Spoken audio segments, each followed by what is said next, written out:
Terre à Terre, le magazine de l'environnement. Ce matin, tout est une question de taille.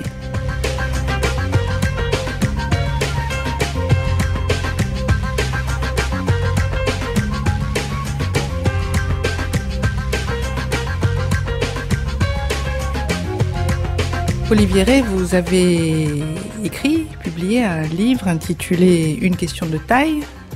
C'est effectivement une question de taille qui vous préoccupe. Le titre est presque trop discret par rapport à ce dont il est question.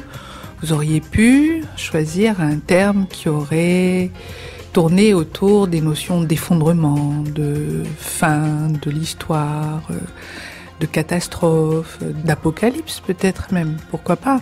Je dis ça parce qu'il y a un certain nombre de livres qui sortent sur ce thème depuis quelque temps. On sent qu'ils travaillent les gens et qu'il surgit. Alors, évidemment, il est très facile de penser immédiatement bande de millénaristes et de se retourner de l'autre côté.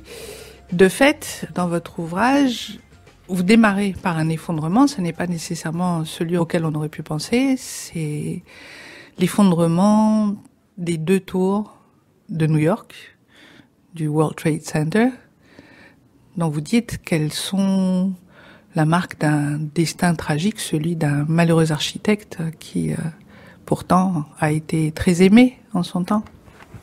Ah oui, l'architecte du World Trade Center de New York s'appelait Minoru Yamasaki. Et si on avait fait appel à cet architecte pour construire le World Trade Center, c'est qu'il avait déjà un certain nombre de réalisations à son actif, dont la plus spectaculaire était un très grand programme d'habitation qui avait été réalisé 20 ans plus tôt, dans les années 1950, à Saint-Louis, dans le Missouri.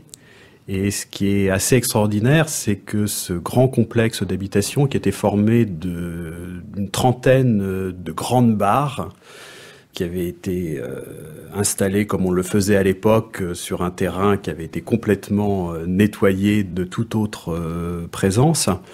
En fait, ce quartier qui a été présenté lors de sa réalisation comme étant le nec plus ultra du logement moderne a très vite dégénéré, au point que, au début des années 1970, il n'y a plus d'autre solution que de le dynamiter. Et ce quartier Pretaigo, pour citer son nom, à Saint-Louis, a été le premier grand programme d'habitation d'après la Seconde Guerre mondiale qui a été dynamité. Et il a ouvert la voie à quelque chose qui s'est beaucoup prolongé par la suite et on continue aujourd'hui de dynamiter un certain nombre de ces constructions d'après-guerre. Et donc, en fait, on s'aperçoit que, effectivement, quand on regarde l'œuvre de Minoru Yamasaki, on s'aperçoit que ces 2 plus grandes réalisations ont vécu très très peu. Bon, le World Trade Center, on le sait parce qu'il a été détruit par des attaques terroristes, mais son grand programme d'habitation avait terminé dans des explosions, mais qui, elle, là, était programmée. Et en fait, c'est le point de départ de mon travail dans la mise en cause d'une certaine difficulté que nous avons aujourd'hui à habiter le monde à des échelles. Je pense que ce qui a entraîné d'une manière ou d'une autre la destruction de ces édifices, c'est qu'ils étaient construits à la mauvaise échelle. Alors, ce qui est très troublant, c'est que construire à la mauvaise échelle, certes, dynamiter très bien, il n'empêche, ça a continué. C'est-à-dire que cette mauvaise échelle dont vous parlez, ça n'est pas juste un cas d'école intéressant, mais de fait, c'est, comme vous le dites, l'ambiance générale dans laquelle nous vivons aujourd'hui.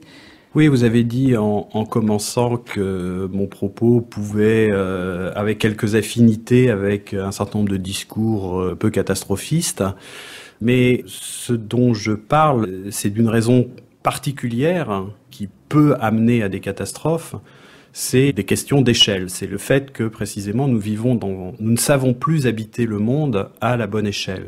Et donc, du coup, nous développons nous construisons un certain nombre d'édifices, mais nous mettons en place aussi un certain nombre d'organisations, etc., qui toutes pêchent par une échelle trop grande et qui, comme les colosses aux pieds d'argile, menacent toujours de s'effondrer à un moment ou à un autre.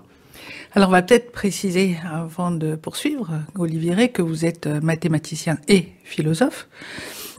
C'est donc avec cette double connaissance-là du monde que nous allons maintenant progresser, et armé aussi d'un certain nombre de lectures très attentives que vous avez faites. Il y a Illich, mais on rencontrera peut-être aussi Gunther Anders, Orwell, Léopold Kohr et un certain nombre d'autres. Et puisque vous parlez tout de suite de cette question d'échelle, on va peut-être commencer par resituer Illich, qui était un auteur extrêmement aimé, connu, intéressant dans les années 70 et qui a totalement disparu. Ses œuvres ont été en partie rééditées par Fayard il y a une petite dizaine d'années, mais je crois que la réédition ne s'est même pas achevée. Et je ne suis pas sûre que le succès librairie escompté ait été au rendez-vous. Oui, alors Illich, c'est vraiment un grand personnage du XXe siècle qu'on commence à redécouvrir aujourd'hui. Quelqu'un qui est né en 1926 à Vienne, d'un père croate et d'une mère d'origine juive allemande. C'est quelqu'un qui, pendant la guerre, du fait de ses origines juives, a dû émigrer avec sa mère et ses frères en Italie. Son père est mort pendant la guerre. Il a terminé ses études en Italie. Il a ressenti à ce moment-là la vocation religieuse. Il est devenu prêtre au lendemain de la Seconde Guerre mondiale. Et puis, il est parti, c'était un esprit extrêmement brillant, avec des facultés intellectuelles tout à fait hors du commun. Il est parti aux États-Unis, à Princeton, pour faire une thèse sur les manuscrits d'Albert le Grand qui étaient conservés à Princeton. Et puis quand il a débarqué aux États-Unis, il est arrivé à New York, où on était en plein dans la vague d'immigration portoricaine. Il s'est promené dans le nord de Manhattan, dans les quartiers portoricains. Il a été absolument subjugué par ce qu'il a vu, l'intensité de la vie qu'il a découvert là. Et ce qui s'est passé pendant qu'il était avec ces portoricains, c'est qu'il s'est rendu compte qu'à l'époque, les États-Unis essayaient de mettre en place des grands programmes pour intégrer ces portoricains à la vie américaine. Mais c'était des programmes qui ne laissaient aucune autonomie aux personnes, puisque c'était finalement, on dessinait un cadre pour elles, et la seule chose qui était demandée aux personnes, c'était de s'intégrer à ce cadre, alors que lui a toujours milité au cours de sa vie pour un développement endogène, c'est-à-dire qu'il fallait simplement donner les moyens aux personnes de construire par elles-mêmes leurs habitations, leur existence, etc. Et ça a vraiment été quelque chose de très important dans sa vie, parce que ça a été le point de départ ensuite de toute sa réflexion, de critique de l'organisation à grande échelle de la vie, et où les individus ne sont plus appelés ensuite qu'à s'insérer dans les cases, alors que Illich est quelqu'un qui prend au sérieux l'idéal moderne d'autonomie, mais qui se rend compte que cet idéal d'autonomie ne peut pas passer par ces grands programmes, mais doit au contraire laisser beaucoup plus de latitude d'action aux personnes. De fait, quand vous dites l'idéal moderne d'autonomie, on a presque l'impression d'entendre un oxymore, puisque, à vous suivre, Olivier Rey, la modernité a fait tout sauf inviter les humains à l'autonomie. Elle a plutôt tout fait pour les en priver de cette autonomie. C'est un petit peu plus compliqué que cela. Là, on rentre dans un grand concept d'Illich, qui est celui de contre-productivité. C'est-à-dire que pour rendre les gens plus autonomes, on a essayé de leur donner un certain nombre de moyens de le devenir, mais quand on s'est lancé dans cette voie, on s'est mis à déployer de plus en plus d'énergie pour déployer ces moyens, et le déploiement des moyens, à un certain moment, a pris le pas sur ce à quoi il devait servir. Et Illich, je vois cette chose-là se passer à peu près tout le temps, c'est-à-dire qu'on a un certain nombre de problèmes, on imagine certaines procédures pour remédier à ces problèmes, mais si on met en œuvre ces procédures à très grande échelle, en réalité, elles s'autonomisent, et au lieu de servir à résoudre le problème de départ, elles se mettent à servir simplement leur propre développement. Et c'est ça le retournement dramatique qui peut s'opérer, c'est-à-dire que pour venir en aide aux gens, on met en place un certain nombre de mécanismes d'aide, et puis ces mécanismes d'aide, au bout d'un moment, deviennent quelque chose qu'il faut servir au lieu qu'ils servent les personnes. Alors Illich est parti d'exemples très concrets, ce sont les transports, l'éducation, la médecine, Et de fait, lorsqu'il raconte et que vous reprenez des extraits de ses livres, il en a publié plusieurs. Il y avait la Némésis médicale, il y avait Une société sans école, ce qui était une mauvaise traduction, dites-vous, de l'anglais, puisque l'anglais disait déscolariser la société, ce qui est très différent. Peut-être pourriez-vous nous donner quelques exemples de ce processus de contre-productivité? Effectivement, le premier, je crois qu'il a abordé, c'est celui des transports, mais la voiture est un très bon exemple de ce que j'exposais auparavant. C'est-à-dire que dans un monde où il n'y a pas de voiture, tout d'un coup, l'apparition de la voiture augmente la faculté de mouvement des personnes et donc, on peut dire, augmente leur latitude d'action et donc va servir leur autonomie.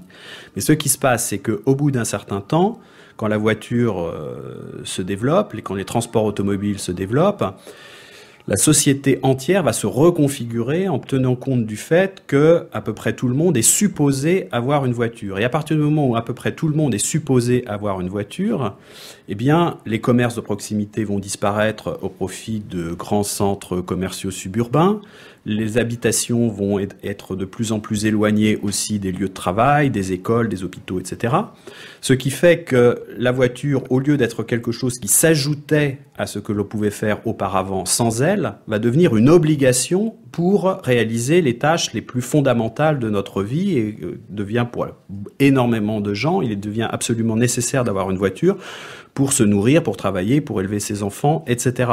Et à ce moment-là, il faut se mettre à beaucoup travailler pour être capable de se payer la voiture qui va permettre de vivre. Et pendant ce temps-là, ce qu'on pouvait faire auparavant avec ses jambes, enfin toutes les fonctions les plus élémentaires qu'on pouvait réaliser avec simplement en utilisant ses jambes, parce que tout était à proximité, eh bien ça devient impossible. Et donc la voiture rend nos jambes à peu près impuissantes. Voilà. Et donc il n'y a pas eu une augmentation de nos possibilités, il y a eu un transfert de possibilités que l'on avait naturellement vers des nouvelles possibilités qui demandent en plus un investissement énorme. Et donc là, on voit la contre-productivité qui s'installe, c'est-à-dire que la voiture qui était là pour servir nos déplacements devient une obligation. D'accord, on peut encore ajouter que les temps de transport s'allongent à mesure que les années passent.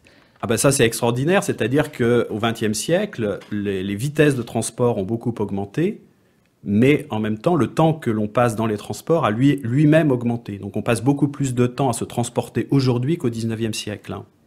Et nous sommes devenus, dites-vous, des errants toujours loin du lieu où ils doivent aller et où néanmoins il faut qu'ils aillent chaque jour. Voilà, voilà. Mais alors, une des grandes originalités d'Illich, ça a été de ne pas limiter sa critique à des dispositifs techniques comme l'automobile, mais aussi de l'appliquer à des organisations comme l'organisation médicale et l'organisation scolaire. Et quand on voit aujourd'hui les difficultés de l'école, en fait, Illich lie tout à fait ces difficultés contemporaines de l'école au fait qu'elle est devenue beaucoup trop grosse, énorme. Et qu'elle est devenue aussi tout à fait obligatoire. C'est-à-dire qu'auparavant, les gens, dans leur vie quotidienne, étaient capables d'apprendre énormément de choses. Et puis, il fallait quand même aller à l'école pour apprendre un certain nombre de choses très particulières, à lire, à écrire, à compter, et à les savoirs systématiques qui sont liés à l'écriture. Et puis, petit à petit, ce qui s'est passé, c'est que a augmenté ce qu'on peut appeler la délégation éducative, c'est-à-dire qu'au lieu que les enfants aillent à l'école pour apprendre un certain nombre de choses qui ne s'apprennent pas spontanément dans les familles et dans la vie quotidienne, eh bien l'école a revendiqué un monopole de l'éducation. Et donc à ce moment-là, les adultes en général vont se décharger de leurs facultés éducatives pour les reporter simplement sur l'école. Et l'école, en situation monopolistique sur l'éducation, en fait, croule sous la charge et n'y arrive plus. Le livre d'Illich, encore une fois, oui, effectivement, auquel vous avez fait référence, Une société sans école en français, c'est un très mauvais titre. Le titre anglais était Deschooling Society. Déscolariser la société, c'était en fait défaire la dépendance absolue de nos sociétés à l'école. Il faudrait qu'on aille à l'école pour apprendre des choses en plus et non pour que ça devienne un passage absolument obligatoire pour faire partie de la société. Passage obligatoire, passage là encore de plus en plus long, puisque l'école commence de plus en plus tôt et se termine, on ne sait plus exactement quand, elle ne se termine plus véritablement. On a maintenant des processus de formation qui durent tout au long de l'existence. Oui, effectivement, bon, là, on sort de l'école de plus en plus tard et puis on pourrait dire, bon, ça y est, on en a fini. Pas du tout, parce qu'il faut régulièrement se recycler, il y a des formations continues, des formations tout au long de la vie. Et en fait, quand on y pense, ça montre bien, si vous voulez, une direction un peu suicidaire sur laquelle on s'est engagé. Parce que qu'est-ce que ça veut dire, le fait qu'il faut sans cesse se former ? Ça veut dire qu'on est en permanence inadapté au monde dans lequel nous vivons. Et là, c'est quand même un paradoxe extraordinaire, parce que la modernité, avec les temps modernes, l'Europe, et puis ensuite l'Europe a entraîné dans son sillage le monde entier, et c'est particulièrement visible aujourd'hui avec la mondialisation, on s'est lancé dans une gigantesque entreprise de transformation du monde, pour rendre le monde qui était vu comme pas très bien adapté à l'être humain, pour en faire un monde où justement l'être humain serait plus à l'aise. Et le résultat, c'est alors là encore un très bel exemple de contre-productivité, cette gigantesque énergie qu'on a déployée pour rendre le monde plus agréable aux êtres humains. En fait, on s'aperçoit que c'est un monde où l'homme doit faire de plus en plus d'efforts pour se former. Bon, ce qui veut dire qu'il y correspond de moins en moins. Et pour s'insérer. Peut-être plus fort encore, c'est la place qu'a pris la santé dans l'existence des gens. Et là encore, c'est quelque chose qu'Illich avait très bien vu et qu'on a, semble-t-il, occulté maintenant. Oui, alors donc il y a eu l'école et puis il y a eu ce qu'on appelle le système de santé, justement, parce que c'est devenu un système. Et alors évidemment, tout dépend du sens que l'on donne au mot santé. Mais le sens, à mon avis, qui est le sens qu'on devrait retenir, qui intéresse Illich, la santé, c'est le fait que un être humain est capable de vivre correctement par ses propres moyens. Et là, on voit aussi se mettre en place un paradoxe énorme, c'est-à-dire qu'aujourd'hui, on va demander aux gens, au nom de leur santé, de se soumettre à énormément d'examens, des réguliers ou de choses comme ça qu'ils ne maîtrisent absolument pas. Et donc, en fait, on leur demande de s'en remettre à un système qui est là normalement pour assurer leur santé, alors que la santé, ce serait précisément d'être indépendant de ce type de système. Et donc maintenant, on va passer aussi de plus en plus de temps et dépenser de plus en plus d'argent au service de sa santé, alors que être en bonne santé, ce serait ne pas se préoccuper, être libéré de ce genre de préoccupations. Il y a quelque chose de morbide, dites-vous, dans cette attitude-là. Et vous soulignez même, Olivier Rey, que les patients qui ont choisi de devenir acteurs de leur propre santé et qui ont choisi d'avoir une posture peut-être un peu plus affirmée face au corps médical, se retrouvent finalement à être encore plus empêtrés dans ce système, en quelque sorte. Ils deviennent des alliés de ce discours qui veut qu'on se préoccupe en permanence de sa santé et que, finalement, le maintien, la préservation de la santé soit une justification à tout, à toutes les inventions, à toutes les tentatives. Oui, alors là, il y a deux choses. Il y a effectivement le fait que, contre la mainmise du système sur notre propre santé, il y a tout un discours qui se développe, comme quoi c'est à chacun de prendre en charge sa propre santé à travers son alimentation, ses modes de vie, etc. Mais en fait, ça nous fait pas échapper au système. En fait, ça correspond plutôt à une intériorisation en chacun de cette préoccupation sanitaire. Et donc, en fait, effectivement, là, le système va coloniser même chaque individu dans son imaginaire même, ce qui fait que, normalement, encore une fois, être en bonne santé, c'est d'une certaine manière ne pas s'en préoccuper, alors que là, ça devient une préoccupation permanente. Et donc, en fait, on ne peut pas dire qu'on est en bonne santé si on est sans cesse en train de se préoccuper de sa santé. C'est complètement contradictoire.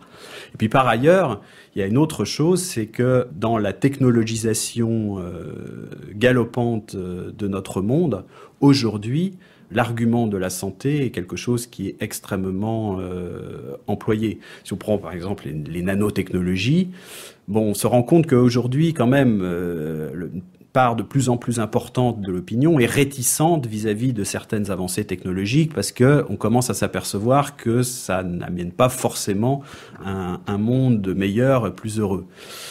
Bon, les nanotechnologies, on risque d'avoir des résistances. Et alors que fait-on? C'est qu'on va mettre en avant le fait que grâce aux nanotechnologies, on va pouvoir soigner ceci, on va pouvoir soigner cela. Et alors en fait, c'est quand même un discours très hypocrite, parce que quand on regarde dans le chiffre d'affaires des nanotechnologies, la part médicale est ridiculement faible.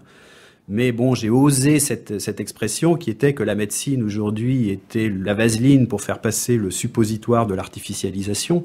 Et bon, c'est vraiment le cas, c'est-à-dire que à chaque nouvelle technologie, finalement, on va nous mettre en avant des promesses médicales pour nous faire consentir au déploiement tous azimuts de ces technologies. Alors, le trait commun entre ces trois exemples que nous venons de prendre, Olivier Rey, l'école, la santé, les transports, c'est, vous le disiez, une question d'échelle. C'est le fait que ces trois types d'organisations sont devenus des monstres tentaculaires et monopolistiques. Et cette question d'échelle vous amène à vous retourner vers le passé, ce qu'Illich avait fait aussi en son temps. Un de ses livres s'intitulait « Dans le miroir du passé ». C'était un recueil d'entretiens. Se tourner vers le passé pour, à la lumière de ces époques très lointaines, puisque le Moyen-Âge, l'Antiquité grecque et romaine sont convoquées, s'apercevoir de l'idéologie qui est aujourd'hui la nôtre et qui souvent reste invisible à nos yeux mêmes et nous empêche, alors même que nous avons conscience que les problèmes sont nombreux et de plus en plus accablants, nous empêche de trouver les chemins qui nous permettraient de transformer tout ça. Et cette question d'échelle, en effet, me paraît tout à fait essentielle. J'aimerais que vous la développiez. Alors, oui, il y a une chose qu'Illich aimait bien faire. Illich était, lors de ses études, avait beaucoup lu les auteurs médiévaux. Il était un grand spécialiste du XIIe siècle. Et il disait qu'il aimait bien penser au monde contemporain en se disant qu'il s'adressait à quelqu'un du XIIe siècle qui ne connaissait pas du tout ce monde contemporain et qu'il essayait de lui décrire ce monde contemporain. Et il disait que c'était un exercice intellectuel extrêmement salutaire parce que ça permettait de prendre conscience de toutes les singularités de notre monde, puisqu'il fallait les expliquer à quelqu'un qui n'en avait pas du tout l'expérience. Une deuxième chose que je voudrais dire, c'est que Illich était absolument tout sauf un réactionnaire. Et en fait, il y avait quelque chose chez Illich même de très moderne. Enfin, il prenait au sérieux la promesse moderne d'émancipation. Simplement, il se rendait compte que le chemin que l'on avait employé au service de cette émancipation n'était pas le bon, puisque, au lieu de nous émanciper, il mettait en place une nouvelle aliénation. Et en particulier, un des grands chemins qui a été suivi au cours des derniers siècles pour émanciper l'être humain, c'était le développement de la technique. Et il se rend compte simplement que les moyens techniques, lorsqu'ils dépassent une certaine échelle, au lieu d'être libérateurs, sont aliénants. J'insiste là-dessus parce qu'il pourrait y avoir surtout aujourd'hui, bon, on aime bien classer les gens dans des cases. En fait, c'est vraiment classer Illich dans la case du réactionnaire. On passe complètement à côté du personnage. En fait, c'est quelqu'un qui, au contraire, prend au sérieux, encore une fois, les idéaux modernes d'émancipation, mais se rend compte que la direction sur laquelle qu'on a choisi, au bout d'un moment, n'est pas la bonne. Et alors, une chose qui est aussi absolument fondamentale, c'est effectivement, comme vous l'avez dit, la question de l'échelle, la question de la taille. C'est-à-dire que énormément de débats aujourd'hui sont complètement stériles parce qu'on va être, alors vis-à-vis de la technique, ça va être pour ou contre la technique. Il doit y avoir les technophiles pour qui il faut accepter n'importe quelle technique. Et puis les technophobes, de la technique, c'est le mal. Alors il y en a les uns, il faut faire des centrales nucléaires, toujours plus ceci, toujours plus cela, aller sous la mer, sur les autres planètes, enfin voilà. Et puis alors les autres, bon, ce serait d'abandonner toute technique. C'est complètement ridicule, puisque de toute façon, l'être humain a un rapport au monde qui passe toujours par des auxiliaires techniques. J'exagère un petit peu, on peut avoir un rapport au monde sans technique, mais la vie humaine mobilise toujours de la technique. Mais ça ne veut pas dire pour autant que n'importe quelle technique sert la vie humaine. Ils vont se rendre compte que certaines techniques sont au service de l'épanouissement humain et certaines autres non. Le bon outil, dites-vous, c'est celui qui aide l'homme à faire davantage que ce qu'il aurait fait sans cet outil. Le mauvais outil, c'est celui qui se substitue à lui et qui, d'une certaine manière, le prive de l'usage de son propre corps. Bah oui, si on veut prendre un exemple, hein, Illich était très favorable à la bicyclette, mais la bicyclette, c'est un instrument qui nous permet d'aller beaucoup plus vite que lorsque on marche, mais en même temps qu'on fait fonctionner avec ses jambes. Donc en fait, c'est une sorte de démultiplicateur de notre propre puissance. Alors que lorsque l'on passe à la voiture, ce qu'on fait avec nos jambes, c'est juste avec le bout du pied appuyé sur des pédales. Et donc là, on va certes très vite, mais en fait, c'est au prix d'une atrophie de notre corps, qui ne sert plus à rien pratiquement dans cette histoire. Or, en fait, on peut se dire que l'épanouissement humain repose sur le bon usage de l'ensemble de nos facultés. Et alors donc c'est pour ça qu'on arrive à ces paradoxes, c'est que dans notre monde, on va utiliser la voiture, où on n'utilise pas du tout, pratiquement pas son corps, pour aller à une salle de sport, où on va aller soulever des haltères et courir sur un tapis roulant, parce que le corps réclame malgré tout de fonctionner. Bon. Alors, est-ce que finalement, ce serait pas mieux d'avoir une vie quotidienne qui nous fait utiliser notre corps, plutôt que d'avoir une vie quotidienne qui met le corps entre parenthèses, et puis il faut aller rattraper le coup, ensuite, le soir ou le week-end, dans des salles de sport? Me voilà bien embêté, Olivier Rey, parce que je vous avais invité à nous parler de l'échelle, et j'aimerais bien quand même qu'on revienne dessus, parce qu'à travers l'échelle, il y a la notion de mesure qui me paraît vraiment extrêmement importante. Mais voilà que là, vous êtes en train de nous entraîner vers un autre thème que je trouve également très important, donc peut-être faut-il commencer par lui, c'est celui de la dissociation. Là, ce que vous avez évoqué, en fait, c'est le fait que la voiture permet d'aller dans un lieu où on va faire un exercice physique, mais qui sera en quelque sorte dissocié d'un but précis dans l'existence. C'est-à-dire, on y va simplement pour faire un exercice, mais on ne fait pas un exercice pour agir, pour aller quelque part, pour construire une maison ou je ne sais quoi. Cette même dissociation, on la retrouve au sein du travail, qui a été organisé depuis 2 ou 3 siècles maintenant, de manière de plus en plus spécialisée, au point que la tâche qu'on exécute est totalement dissociée du reste de l'existence, et en particulier, on ne peut pas y voir un tout. Enfin, si on compare au travail d'un artisan qui commence au début une pièce et qui la fait jusqu'au bout, le fait d'être simplement quelque part sur une chaîne, ça n'a évidemment plus rien à voir. Et cette dissociation se retrouve quand même à plusieurs reprises. Oui, tout à fait. Mais on est quand même aussi dans les questions d'échelle, parce que, comme je disais, dans la technique, il ne s'agit pas d'être pour ou contre la technique, mais voir que certaines techniques servent l'être humain et d'autres, au contraire, l'aliènent. Pour la division du travail, par exemple, c'est la même chose. Être contre toute division du travail est totalement absurde. Si moi je devais me fabriquer des chaussures, ce serait de très mauvaises chaussures et j'aurais extrêmement mal aux pieds. Il est très très bien qu'il existe des cordonniers qui fassent les chaussures, des boulangers qui fassent du pain, etc., plutôt que chacun essaye de faire tout par lui-même et le fasse mal. Après, ce qui s'est passé depuis un certain nombre de siècles, c'est effectivement, on s'est dit qu'on allait sans cesse faire augmenter la productivité générale en spécialisant toujours plus les tâches, en allant toujours plus loin dans la division du travail. Alors, ce qui est vrai, c'est que effectivement, on augmente la productivité, mais d'un autre côté, on retire énormément de sens aux tâches que nous accomplissons.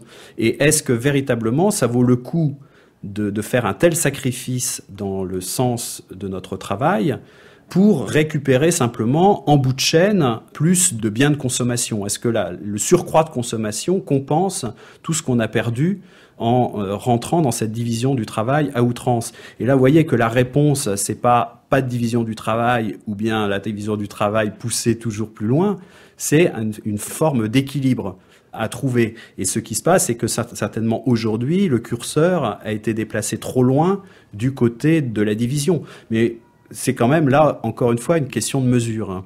Et donc, voilà, ce type de question a un lien avec la grande question de la mesure, de la bonne échelle.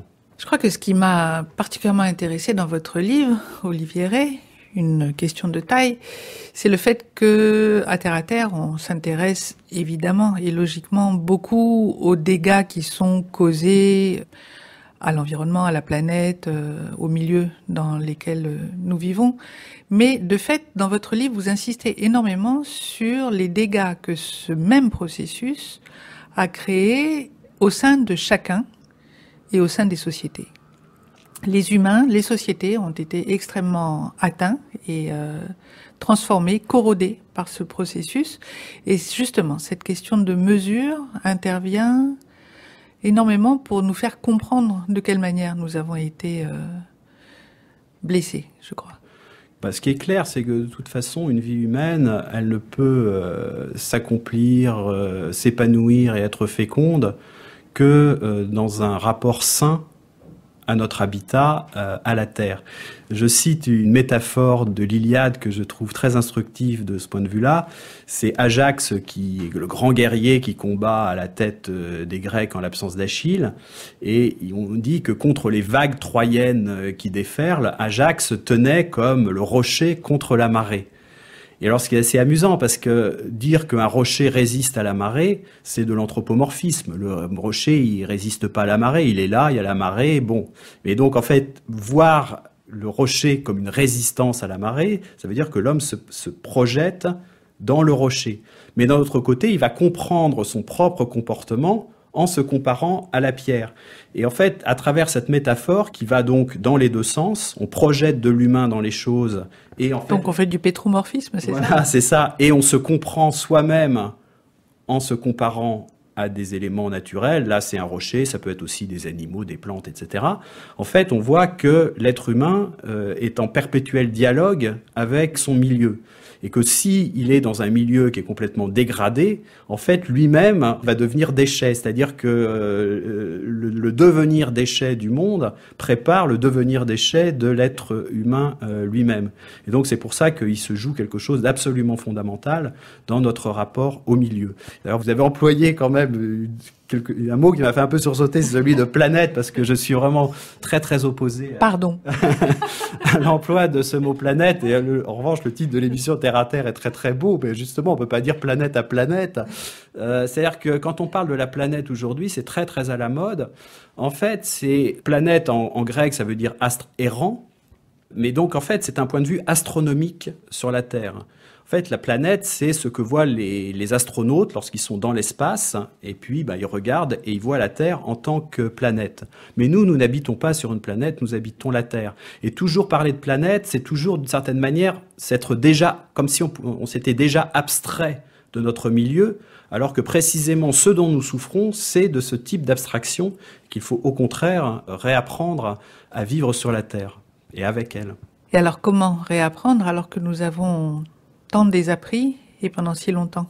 Eh bien, c'est pour ça que je me suis concentré sur cette question de taille. Je pense que la question des échelles est absolument fondamentale. Et que on a tendance si vous voulez, à considérer en général que le bien ou le mal, ce sont des absolus, alors que souvent le bien et le mal ne tiennent qu'à des questions de dosage. Prenez la même substance, selon son dosage, elle peut être un poison ou au contraire un médicament. Et c'est la même substance. Alors, est-ce que la substance est mauvaise ou bonne? Non, c'est pas la substance qui est mauvaise ou bonne, c'est son dosage qui va faire qu'elle est bonne ou mauvaise. Et en fait, dans énormément de choses, on va se retrouver avec ce même type de situation. Est-ce que la ville est bonne ou mauvaise? Quelle taille, par exemple? Enfin, vous voyez. Alors, ce qui est curieux, c'est que quand vous posez la question comme ça, on trouve ça presque incongru. Mais en fait, c'était des questions qui se posaient en permanence. Justement, vous citez énormément d'exemples, de Platon à Aristote. Tout le monde s'interrogeait sur la bonne taille, la bonne mesure, la juste échelle. C'était quelque chose qui était dans toutes les conversations, pratiquement. Les philosophes antiques étaient très très conscients de l'importance effectivement de la taille. On peut dire que même les philosophes modernes l'ont été jusqu'au XVIIIe siècle.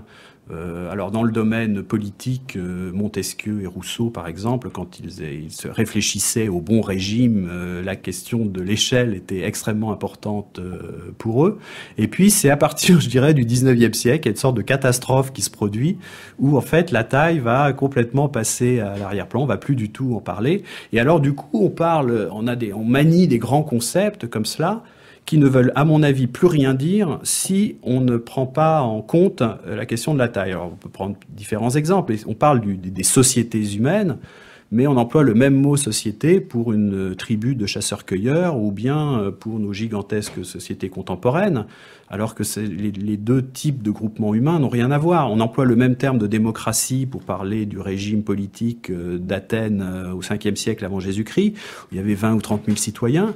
Et puis l'Inde contemporaine, où il y a plus d'1 milliard de personnes et 700 millions de votants, je crois, aux élections.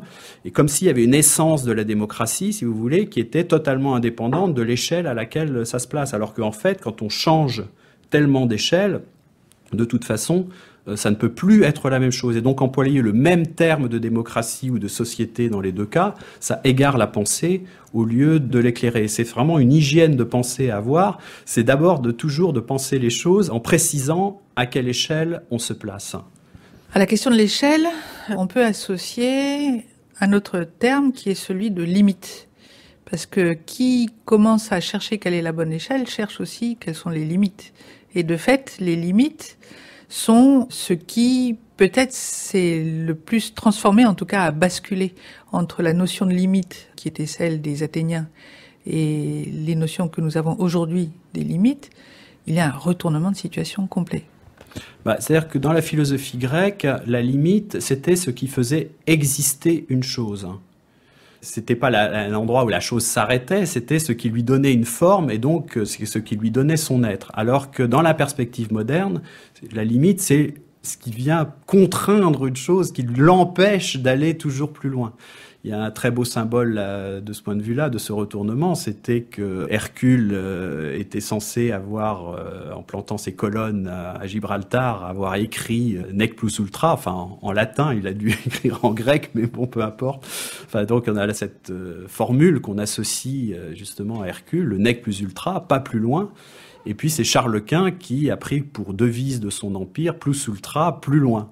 Et donc là, on a un très très beau symbole de ce passage entre la conception antique, qui était que c'était par la limite qu'on faisait exister les choses, à la conception moderne, qui était que la limite était toujours une entrave dont il fallait se libérer.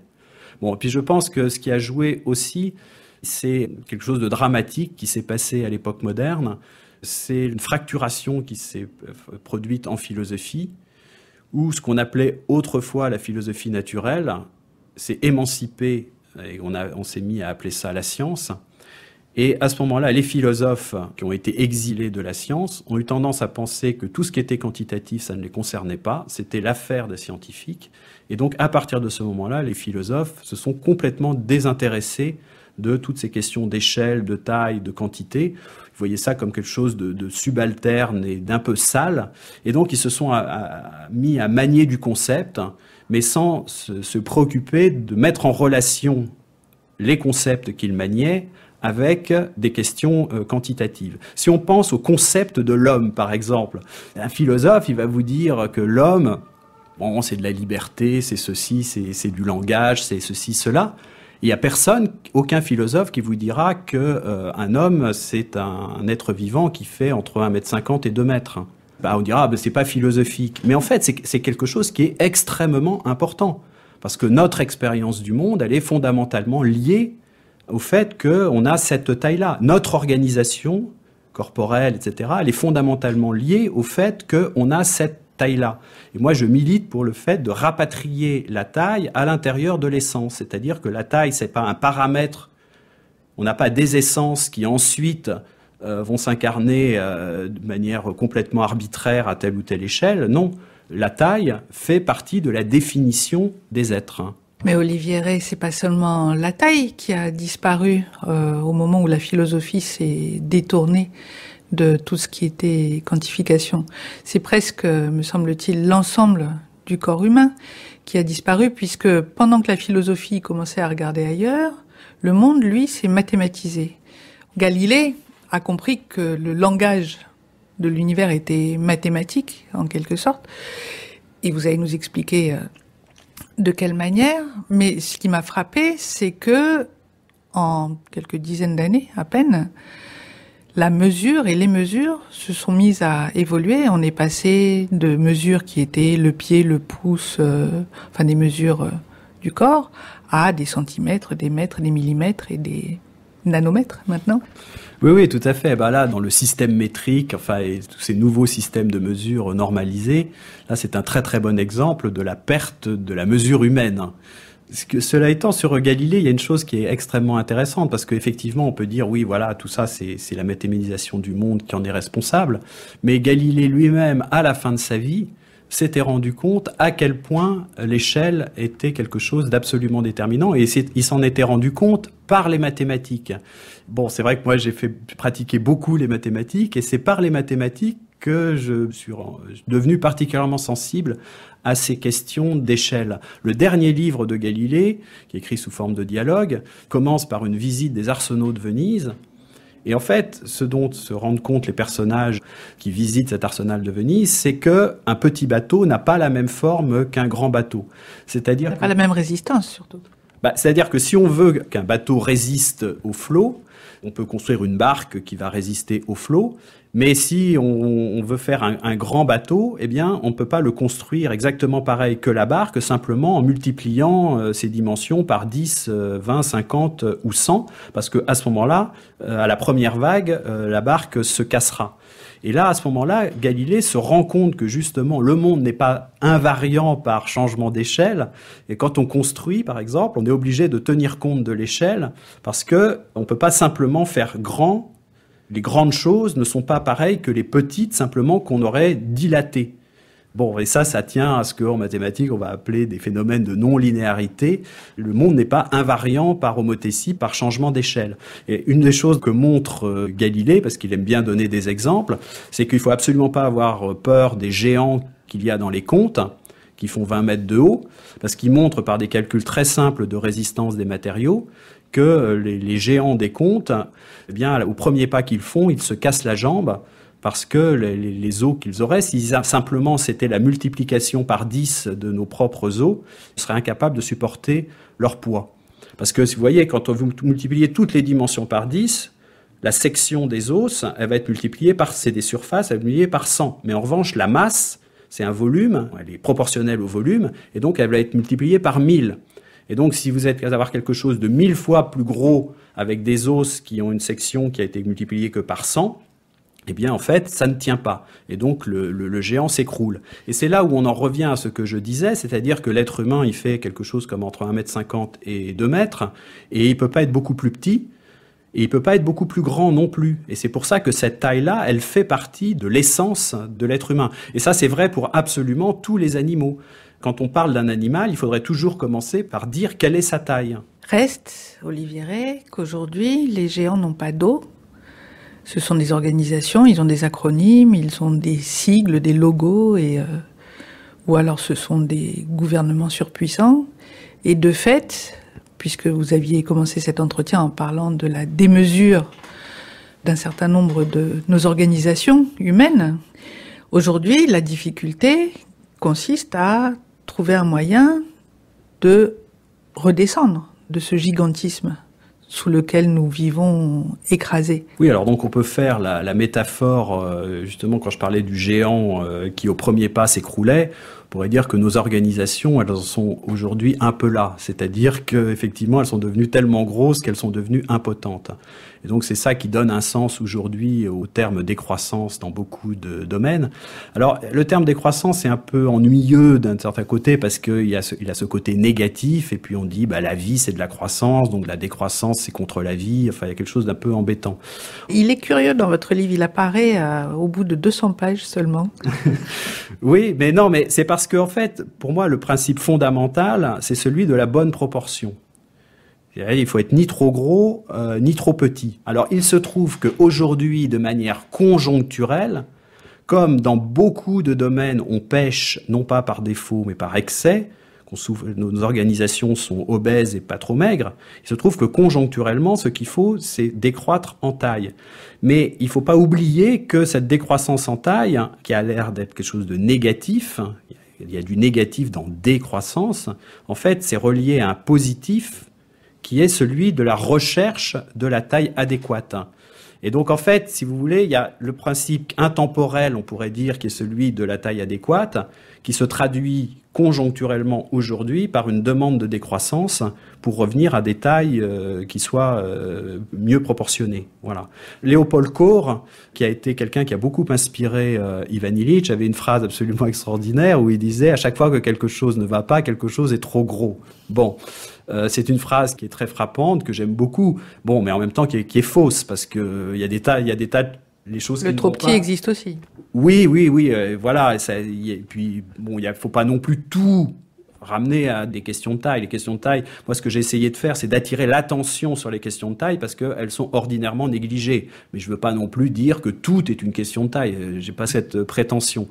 Et puis, par ailleurs, même pour ce qui est des questions de taille, parfois, les choses ne vont pas parce qu'elles sont trop petites. Cela étant, la phrase de Kohr a une immense vertu, c'est quand même d'attirer notre attention sur un problème qui est très important à notre époque, c'est que beaucoup de choses ne vont pas, effectivement, parce qu'elles sont trop grosses. Et oui, mais quand vous dites ramener les choses à la bonne taille, à la bonne mesure, à la juste proportion, Olivier Rey, le problème n'est pas résolu, il commence.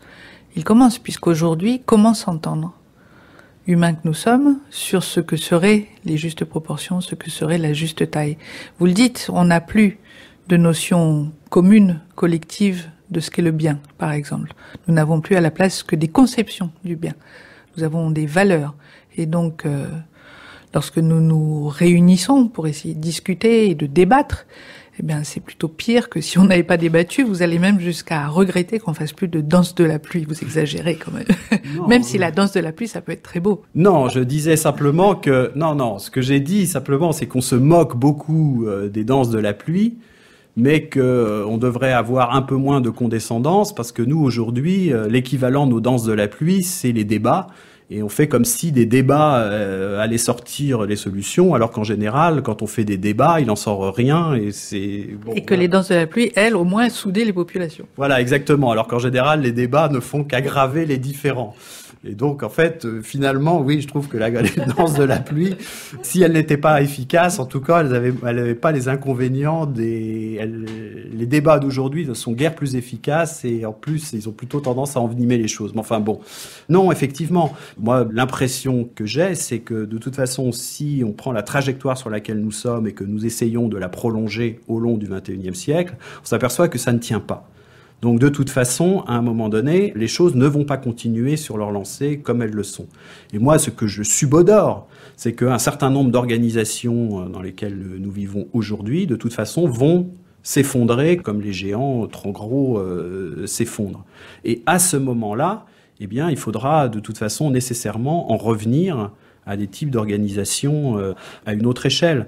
Mais ça sera pas le fruit d'une décision, ce sera les événements qui nous conduiront à cela. Alors, d'un côté, vous dites, oui, voilà, du coup, vous êtes dans une perspective catastrophiste, mais peut-être, mais je ne vois pas ces catastrophes-là comme étant des choses forcément négatives. Au contraire, on s'aperçoit aujourd'hui précisément que parce que notre monde fonctionne à une échelle beaucoup trop grande, nous avons perdu une totale maîtrise sur les événements. Nous sommes dans un processus, nous sommes dans une sorte d'avalanche et de toute façon, on ne peut rien y faire. Et précisément, il faut en passer par un certain nombre d'effondrements pour nous rendre à nouveau une certaine liberté d'action. Alors c'est pour ça qu'on a un rapport aujourd'hui d'ailleurs très ambigu à la catastrophe. Parce que d'un côté, on voit bien que ça risque de produire de terribles dégâts, et ça, il ne faut pas s'illusionner là-dessus. Effectivement, les risques sont extrêmement grands, mais en même temps, il y a le côté positif qui est de nous faire sortir du tunnel dans lequel nous sommes pour nous rendre aussi une certaine latitude d'action. Moi, je suis très frappé d'ailleurs par le grand succès des films catastrophes, et on a un rapport très très ambigu, parce qu'aujourd'hui, à la catastrophe, c'est à la fois ce que nous redoutons le plus, pour les énormes dégâts qui peuvent en découler, et en même temps ce que, au fond de nous, nous attendons pour retrouver une manière de vivre à laquelle nous aspirons. D'ailleurs, c'est très frappant de voir dans les films catastrophes à quel point, justement, tous les plus grands dispositifs techniques, justement, s'effondrent. Et à ce moment-là, les êtres humains sont rendus à des choses extrêmement fondamentales, la débrouillardise, l'amitié, etc. Et finalement, il s'avère que même si les circonstances sont très difficiles, ils sont plus heureux. Ce que vous dites, Olivier Rey, c'est qu'il faut acquiescer à une forme de renoncement. Ce que Illich lui-même disait aussi. Il ne faut pas vouloir agir parce que ce serait encore être dans une forme de pouvoir ça serait, dites-vous, de nouveau une passion triste parce que confronté à quelque chose qui nous dépasse, de toute façon, nous n'y arriverons pas. Et donc, plutôt que d'essayer d'empêcher cet effondrement, être dans l'existence aujourd'hui, en espérant qu'il y aura un demain. Oui, enfin, un grand risque que voyait Illich, c'était que quand le projet général commence à mal tourner, en fait, on va essayer d'organiser un sauvetage tout aussi général. Et en réalité, on ne fait que continuer le problème puisqu'on se situe toujours à la même échelle. D'échelle toujours plus grande. Donc maintenant, il faut sauver la planète.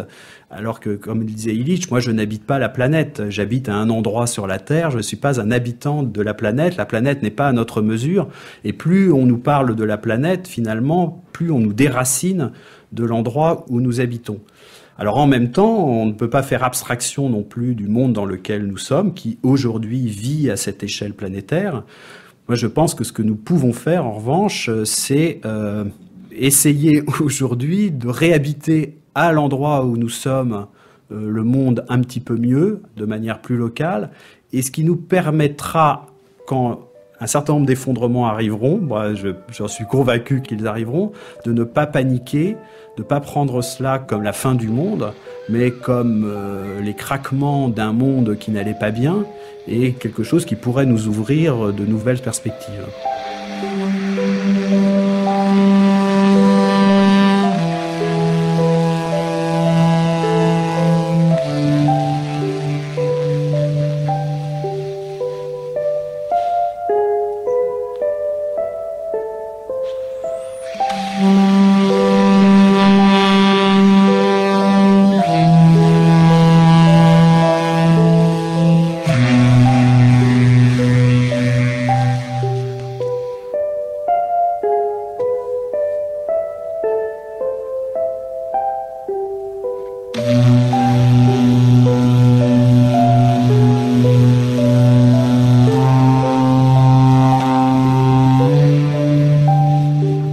Voilà, cette émission est maintenant terminée. Vous pourrez la télécharger ou la réécouter sur notre site franceculture.fr. Vous y trouverez toutes les références concernant le livre d'Olivier Rey, Une question de taille, publié chez Stock.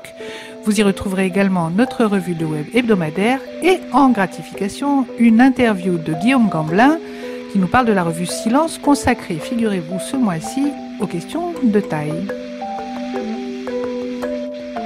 Notre numéro de téléphone, c'est le 01 56 40 36 72. Notre adresse, Terre à Terre, France Culture, 116 avenue du Président Kennedy, 75 220, Paris, CEDEX 16. Terre à Terre, qui vous est proposé par Ruth Stegassi, préparation Laurence Genepin, revue de web Anne Gouzon, mixage Cédric Chatelut, réalisation Jean-Christophe Francis. Bonne semaine à tous.